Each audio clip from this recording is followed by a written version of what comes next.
Hello दोस्तों, कैसे हैं आप सभी। आशा करते हैं आप सभी स्वस्थ होंगे, मस्त होंगे और आपकी स्टडी भी अच्छी चल रही होगी। दोस्तों, हम उत्तराखंड करंट अफेयर्स 2025-26 को पढ़ रहे थे, जिसकी हम 6 क्लासेस कर चुके हैं। आज ये हमारी 7वीं क्लास है, जिसमें सभी क्वेश्चंस इंपॉर्टेंट और सेलेक्टेड हैं। दोस्तों, आप सभी के कहने पर हमने अपनी इस सीरीज में जो उत्तराखंड बजट है 2026-27 का, उसके भी कुछ प्रश्न शामिल किए हैं। हर एक वीडियो में आपको कम से कम 5 से 6 प्रश्न देखने को मिल जाएंगे, जिससे आपका बजट भी अच्छे से याद हो जाएगा। तो आज की इस क्लास में सभी प्रश्न इंपॉर्टेंट रहने वाले हैं। आपसे रिक्वेस्ट है कि प्लीज़ आप इस क्लास को लास्ट तक जरूर देखें और कमेंट करके बताएं कि आपको यह क्लास कैसी लगी। और आपने अगर पिछली सभी क्लासेस नहीं देखी हैं तो उन्हें भी आप प्लेलिस्ट में जाकर देख सकते हैं। तो चलिए शुरू कर लेते हैं आज की अपनी इस क्लास को, जिसका पहला क्वेश्चन है कि उत्तराखंड की प्रति व्यक्ति आय में वर्ष 2026-27 के बजट में पिछले वर्ष के सापेक्ष कितनी वृद्धि हुई है। तो ये हुई है दोस्तों आपकी 11.33%। सही आंसर बन जाएगा ऑप्शन ए। ठीक है, देखिए उत्तराखंड की इस साल जो प्रति व्यक्ति आय अनुमानित है तो ये है 2,73,921। और इसी साल दोस्तों भारत की जो प्रति व्यक्ति आय है तो ये 2,19,575 है। तो भारत की भी पर कैपिटल इनकम याद रखिएगा। आगे बढ़ेंगे कि वर्तमान आर्थिक समीक्षा के अनुसार उत्तराखंड की आर्थिक विकास दर कितनी अनुमानित की गई है। तो ये की गई है दोस्तों 7.23%। 7.2 आप इसे याद रखें। ठीक है, यहाँ से आपको पूछ ले जाएगा कि उत्तराखंड की आर्थिक विकास दर कितनी है, तो 7.23 आपको बतानी है। आगे बढ़ेंगे कि वर्तमान बजट के अनुसार उत्तराखंड की अर्थव्यवस्था में सर्वाधिक योगदान किस क्षेत्र का है। देखिए सर्वाधिक हम योगदान की बात करेंगे तो ये है दोस्तों तृतीय क्षेत्र का 50.46%। सही आंसर बन जाएगा ऑप्शन सी। ठीक है, तो सर्विसेज सेक्टर या फिर आपका जो तृतीय क्षेत्र होता है तो इसका सर्वाधिक योगदान है उत्तराखंड की इकोनॉमी में। ठीक है, प्राथमिक क्षेत्र का हिस्सा है 9.59%, द्वितीय क्षेत्र का है 39.95% और दोस्तों तृतीय क्षेत्र का है 50.46%। नेक्स्ट क्वेश्चन है कि उत्तराखंड के वर्तमान बजट में राज्य की सर्वाधिक आय में किसका हिस्सा है। तो उत्तराखंड के बजट में सर्वाधिक आय का जो हिस्सा है तो ये स्वयं के कर राजस्व का है। मतलब हमें सर्वाधिक जो आय हुई हमारे बजट में तो ये स्वयं के कर राजस्व से हुई है, जबकि हम सबसे ज़्यादा जो खर्च करेंगे तो ये सर्वाधिक व्यय जो होगा अन्य खर्चों पर होगा 26.95%। आगे बढ़ेंगे, वर्तमान बजट के अनुसार निर्भया फंड हेतु कितनी राशि का प्रावधान है। तो हमारा 2026-27 के बजट में निर्भया फंड के लिए जो प्रावधान है तो ये 111.02 करोड़ रुपए है। सही आंसर बन जाएगा ऑप्शन ए। आगे बढ़ेंगे कि भारतीय स्वच्छ सर्वेक्षण रिपोर्ट 2024 के अनुसार उत्तराखंड का सबसे स्वच्छ शहर कौन सा है। देखिए भारतीय सर्वेक्षण रिपोर्ट 2024 जो आई थी स्वच्छता की, तो इस रिपोर्ट में उत्तराखंड का सर्वाधिक जो स्वच्छ नगर है तो ये लाल कुआं है। सही आंसर हो जाएगा ऑप्शन सी। ठीक है, या फिर आपसे पूछ लिया जाए कि नगर पालिका कौन सी सबसे स्वच्छ है तो ये लाल कुआं नगर पालिका है। इसका हमारे भारत में जो ओवरऑल हिस्सा है तो 54 है। ठीक है, 54वीं रैंक है। इस रिपोर्ट को जो जारी करता है तो वह आवास और शहरी मंत्रालय जारी करता है। ठीक है, और स्वच्छ सर्वेक्षण सम्मेलन का आयोजन जो हुआ तो यह आपका भारत मंडपम नई दिल्ली में हुआ था। सबसे स्वच्छ शहर की हम बात करेंगे 8वीं बार तो ये इंदौर है। उत्तराखंड का सबसे स्वच्छ शहर का पुरस्कार जो प्राप्त किया ये लाल कुआं ने प्राप्त किया था। और भारत में पहले स्थान पर इंदौर, दूसरे पर सूरत और तीसरे पर नवी मुंबई रहा है। अगला प्रश्न है कि भारतीय स्वच्छ सर्वेक्षण रिपोर्ट 2024 के अनुसार उत्तराखंड का सबसे स्वच्छ नगर निगम कौन सा है। सबसे स्वच्छ नगर निगम की हम बात करेंगे तो ये आपका रुद्रपुर है। रुद्रपुर की दोस्तों पूरे भारत में 64वीं रैंक है। ठीक है, तो सबसे स्वच्छ नगर निगम हमारा रुद्रपुर है। रुद्रपुर नगर निगम कब बना था तो ये 2013 में बना था। 2013 में 3 नगर निगम बने थे, एक काशीपुर, एक रुद्रपुर और एक रुड़की। ठीक है, भारतीय स्वच्छ सर्वेक्षण रिपोर्ट 2024 गंगा किनारे स्थित राज्य का सबसे स्वच्छ शहर कौन सा है? तो सबसे स्वच्छ शहर की बात करें गंगा किनारे हमारे उत्तराखंड में तो वह मुनिकी रहती है। सही आंसर है ऑप्शन बी। अगर वहीं आपसे पूछ लिया जाए कि पूरे भारत में गंगा किनारे स्थित सबसे स्वच्छ शहर कौन सा है तो वह है दोस्तों प्रयागराज। अगला प्रश्न है कि भारतीय स्वच्छ सर्वेक्षण रिपोर्ट 2024 में उत्तराखंड के 9 कैंटोनमेंट बोर्ड में पहला स्थान किसे मिला है? तो 9 कैंटोनमेंट बोर्ड में पहला स्थान जो मिला तो ये मिला है दोस्तों लैंसडाउन छावनी को। सही आंसर बन जाएगा ऑप्शन ए। लैंसडाउन छावनी की स्थापना कब हुई थी? तो मई 1987 में हुई थी, 1887 में हुई थी रानीखेत में। बाद में नवंबर 1887 में गढ़वाल रेजिमेंट का मुख्यालय जो ले जाया गया था तो वह आपका लैंसडाउन ले जाया गया था, याद रखें। ठीक है, तो गढ़वाल रेजिमेंट का मुख्यालय कहाँ पर है? तो ये लैंसडाउन में है।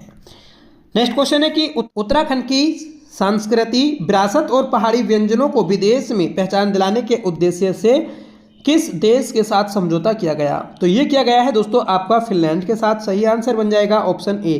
तो उत्तराखंड ने फिनलैंड देश के साथ अपनी संस्कृति, अपने विरासत को और जो उत्तराखंड का कल्चर है उसको संजोए रखने के लिए, एक विशेष पहचान दिलाने के लिए फिनलैंड के साथ समझौता किया है। अगला प्रश्न है कि उत्तराखंड साहित्य दिवस कब मनाया जाता है? देखिए, उत्तराखंड साहित्य दिवस की बात करेंगे तो ये आपका 19 सितंबर को मनाया जाता है। सही आंसर बन जाएगा ऑप्शन सी। ठीक है, उत्तराखंड साहित्य दिवस ये हरिदत्त भट्ट शैलेश के जन्म दिवस पर मनाया जाता है। सितंबर माह में दोस्तों आपके कई सारे दिवस आते हैं जो पूछ लिए जाते हैं। अगला है कि उत्तराखंड जागर संरक्षण दिवस कब मनाया जाता है? तो उत्तराखंड जागर संरक्षण दिवस की हम बात कर लेंगे तो ये दोस्तों 17 सितंबर को मनाया जाता है और 17 सितंबर को प्रीतम भरतवाल जी का जन्म हुआ था तो इन्हीं के जन्म दिवस पर दोस्तों आपका ये दिवस मनाया जाता है और इन्हें ही जागर सम्राट के नाम से भी जानते हैं। नेक्स्ट क्वेश्चन है कि उत्तराखंड गौरव दिवस कब मनाया जाता है? तो उत्तराखंड गौरव दिवस ये जीबी पंत के जन्म दिवस पर 10 सितंबर को मनाया जाता है। जीबी पंत का जन्म जो हुआ था 1887 को खूंट गांव में हुआ था और 1961 में इनकी मृत्यु हो गई थी। ठीक है, और जीबी पंत ये उत्तराखंड के एकमात्र अभी व्यक्ति हैं जिन्होंने भारत रत्न प्राप्त किया है 1957 में। ठीक है, और ये उत्तर प्रदेश के पहले मुख्यमंत्री भी बने थे जो कि 1954 तक मुख्यमंत्री रहे। आगे बढ़ेंगे कि उत्तराखंड बुग्याल संरक्षण दिवस कब मनाया जाता है? तो उत्तराखंड बुग्याल संरक्षण दिवस की हम बात करेंगे तो ये दोस्तों 2 सितंबर को मनाया जाता है। सही आंसर बन जाएगा ऑप्शन बी। ठीक है, और 2024 से ये हम अपना दिवस मना रहे हैं। उत्तराखंड जागरण दिवस कब मनाया गया था? देखिए, उत्तराखंड में एक बार जागरण दिवस मनाया गया था और ये कब मनाया गया? तो ये 25 सितंबर को मनाया गया था। 25 सितंबर 1994 को पहली बार दोस्तों जागरण दिवस मनाया गया था। उत्तराखंड के व्यक्तियों ने इस दिन लालटेन के साथ अपने जल्लूस निकाले थे और इसी कारण दोस्तों इसे जागरण दिवस बोला गया। नेक्स्ट क्वेश्चन है हिमालय दिवस किस दिन मनाया जाता है? तो हिमालय दिवस की बात कर लेंगे तो ये दोस्तों 9 सितंबर को मनाया जाता है। सही आंसर हो जाएगा ऑप्शन ए। 11 दिसंबर को पहाड़ दिवस मनाया जाता है। देखिए, 2014 से हम हिमालय दिवस मना रहे हैं। गढ़वाली भाषा दिवस कब मनाया जाता है? गढ़वाली भाषा दिवस ये 2 सितंबर को मनाया जाता है। 2 सितंबर 1994 को मसूरी गोलीकांड हुआ था तो इसी कांड की स्मृति में इस जो ये आपकी एक निर्मम घटना घटी थी तो इस घटना की स्मृति में 2018 से ये दिवस हम मना रहे हैं। नेक्स्ट क्वेश्चन है कि कुमाऊं भाषा दिवस कब मनाया जाता है? तो कुमाऊनी भाषा दिवस की बात कर लेंगे तो ये 1 सितंबर को मनाया जाता है। 1 सितंबर 1994 को खटीमा गोलीकांड हुआ था और इस गोलीकांड की स्मृति में 2018 से हम ये दिवस मना रहे हैं। नेक्स्ट क्वेश्चन है कि हाल ही में उत्तराखंड निवेश उत्सव 2025 कहाँ आयोजित किया गया? तो उत्तराखंड निवेश उत्सव 2025 ये रुद्रपुर में आयोजित किया गया था और इसमें मुख्य अतिथि थे अमित शाह। हाल ही में शैलेश मटियानी पुरस्कार 2025 से कितने शिक्षकों को सम्मानित किया गया? तो शैलेश मटियानी पुरस्कार 2025 से बात करें तो ये 16 शिक्षकों को सम्मानित किया गया और इस साल दोस्तों जो आपके सलेश मटियानी पुरस्कार देने की घोषणा की गई है, तो ये 19 शिक्षकों को दी गई है। ठीक है, प्रारंभिक जो शिक्षक हैं तो वह हैं दोस्तों आपके 12, माध्यमिक शिक्षा के जो शिक्षक हैं तो वह हैं दोस्तों 6 और 1 है दोस्तों डाइट के शिक्षक। अगला प्रश्न है कि महिला सशक्तिकरण एवं बाल विकास विभाग ने राज्य स्तरीय तिलोत्तली पुरस्कार 2024-25 के लिए प्रदेश भर से कितनी महिलाओं का चयन किया? तो ये दिया गया है दोस्तों आपका 13 महिलाओं को। सही आंसर हो जाएगा ऑप्शन ए। तो 13 महिलाओं को पिछले साल दोस्तों आपका तिलोत्तली पुरस्कार दिया गया था। तिलोत्तली का जन्म हम की बात कर लेंगे तो 8 अगस्त 1661 को इनका जन्म हुआ था। ठीक है, और इनकी हत्या दोस्तों नयार नदी में रामू रजवार नामक व्यक्ति ने कर दी थी। अगला प्रश्न है कि राज्य के किन शिक्षकों को राष्ट्रीय शिक्षक पुरस्कार से 5 सितंबर 2025 को राष्ट्रीय शिक्षक दिवस पर नवाजा गया? मतलब उत्तराखंड के 2 शिक्षक हैं, एक मनीष ममगई और एक मंजू बाला।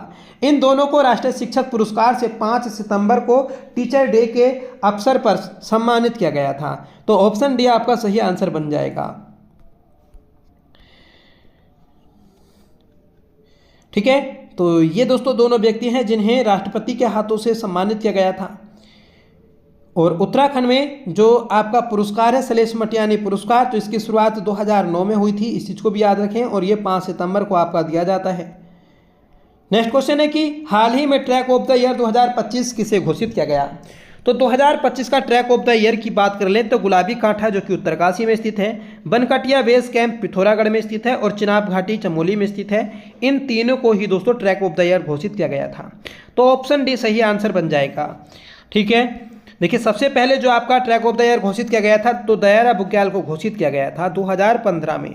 फिर चाईसील बुग्याल को, ये दोनों बुग्याल आपके उत्तरकाशी में हैं। फिर 2017 में द्रोणगिरी को, 2018 में नामिक बुग्याल पिथौरागढ़ को, 2019 में दोस्तों देवक्यारा बुग्याल उत्तरकाशी को घोषित किया गया था और 2020 में कुशकल्याण बुग्याल को और 2021 में भयूड़ी बुग्याल को घोषित किया गया था।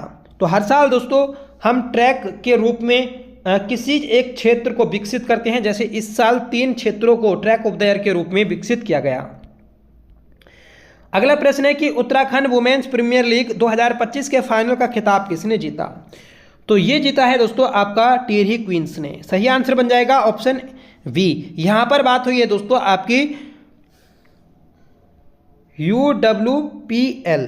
ठीक है, जो वुमेन की प्रीमियर लीग है उत्तराखंड में, तो इसे टिहरी क्वींस की टीम ने जीता।